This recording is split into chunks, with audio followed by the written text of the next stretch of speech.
What's up mga kalaptop, no? For today's video mga laptop, nandito tayo ngayon sa ating backyard. So, ngayon mga laptop is may paita ako sa inyo na bago naming alaga dito no sa bahay. So, tara at pagkatapos nito mga laptop is magpakain din tayo sa ating mga isda ng BBS. So, let's go! Kung bago ka pa lang dito sa aking YouTube channel, syempre mag-subscribe ka na at i-click yung tiny bell para palagi kang updated sa susunod nating i-upload. So, yun lang at tara. So, may alaga na naman kaming baboy mga kalaptop ko. 5 sila. 5 ba? 4 lang pala. Yan, 4 sila. 1, 2, 3, 4. So, yung dalawa is mga malaki na and then yung dalawa naman is pareho lang yung size nila.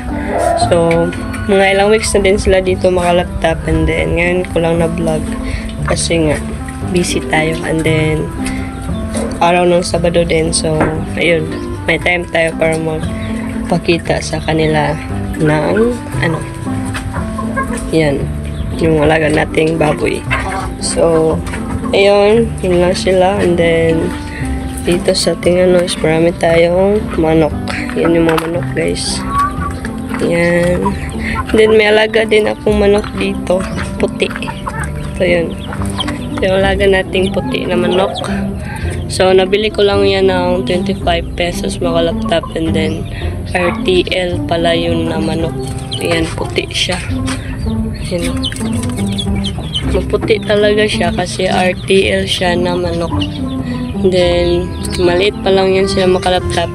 And then, 6 sila. And then, isa na lang yung natira sa atin at siya na lang yun. So, yun. At, ngayon naman, punta tayo dito sa ating dito pa pala ang manok ni Papa. Yan. Maraming anak.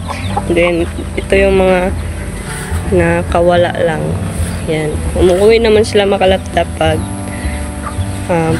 pinapakain na. No? So, yun.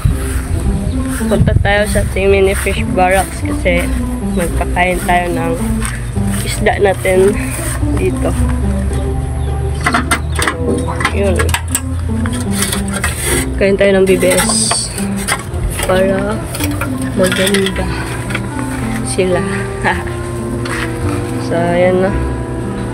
So, mag-water change sana ako makalaptop kaso lang nabutan tayo ng walang gana sa pag-water change and then hindi din nag-cooperate yung katawan natin guys. Masama yung katawan natin ngayon. So, magpakain tayo sa kanila. And dito naman sa mga koi natin is malinis naman sila pero i-water change din natin yan sila bukas. Bukas na. Yung mga equipment natin. Yung mga equipment. Ayan. So, konti na lang yung natin. Yung BBS, no? Hindi pa tayo nakapag-order ng bago. Pero may hatchable naman na BBS natin. So, i-try natin yun kapag naubos na tong decaf natin. So, magkuha tayo ng tubig. Dito lang sa kanila. Yan, kunti lang kasi kunti lang naman sila. Yan. So, may bagong fry ng red dragon dito. Mga malaki na din sila. So, hindi ko na sila na makalaptop na update kung ilang anak na talaga. Kasi, yun. Mas mabuti kasi na hindi sila palaging binibisita dito para hindi sila madaling mamatay. So, yun yung ko guys. Yung bago kong principal. Diba? Kasi sabi sa ibang fish keeper, pag palaging or masyado mong inaalagaan yung mga guppies, lalo na yung guppies is talaga madali silang matay kapag hinayaan mo lang dito or paminsan-minsan mo lang pinupuntahan. Yun pa, doon pa sila dadami. So, hindi pala attention seeker yung mga gapis. Diba? So, yun. May pakita din ako sa inyo dun sa Wilkins natin kasi may nawala dun. So, yun. Kailangan lang siyang i-mix. So, yun mga kalaptop. Okay na yung BBS natin na tinunaw, no? Or na-mix natin sila lahat. Ito yung Tuxedo Koi gapis natin. And, yun. Kainin natin. Favorite nila to mga kalaptop, yung BBS. Ayan, no? Nag-aagawan pa sila. Ayan.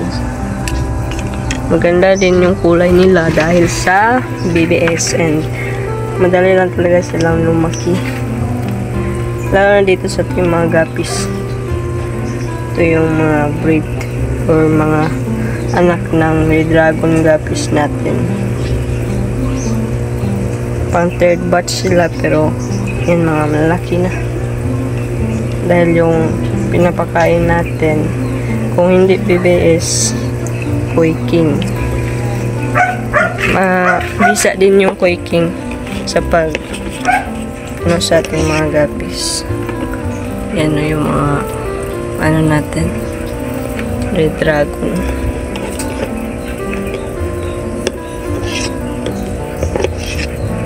Yan. So pakainin na lang natin muna sila, no? Tara. So yun mga kalaptop, okay na silang lahat kasi nabigyan na natin sila ng mga BBS. Yan. Maganda talaga yung BBS and then hindi talaga ako nagpapakain sa kanila ng araw-araw na yung mga BBS. Every other day ako nagpapakain sa kanila mga kalaptop, kung alam nyo lang, no? So hindi naman sila mamamatay mga kalaptop kapag every other day tayo magpapakain kasi yun na yung nakasanayan nila kasi nga sa eskwela ganun. So pag may time tayo or napakain tayo ngayon, bukas hindi na naman. So maganda yung strategy natin mga kalaptop kasi effective naman, lalo na kapag BBS yung pinapakain natin sa kanila. So hindi sila madaling magutom. So yun yung sinabi ko dito mga kalaptop, na wala na yung Blue Dragon at saka IBM natin na gapis. So binigay ko yun sa natin kaklase, no? So yung natira na dito is yung dalawa na gapis na hindi ko pa alam yung pangalan. So dito naman sa koi natin, magbigay tayo ng Koi King kasi kawawa naman sila. Yan yung mga kois natin na mga malulusog na product to ng Koi King. Koi King baka naman. Yan.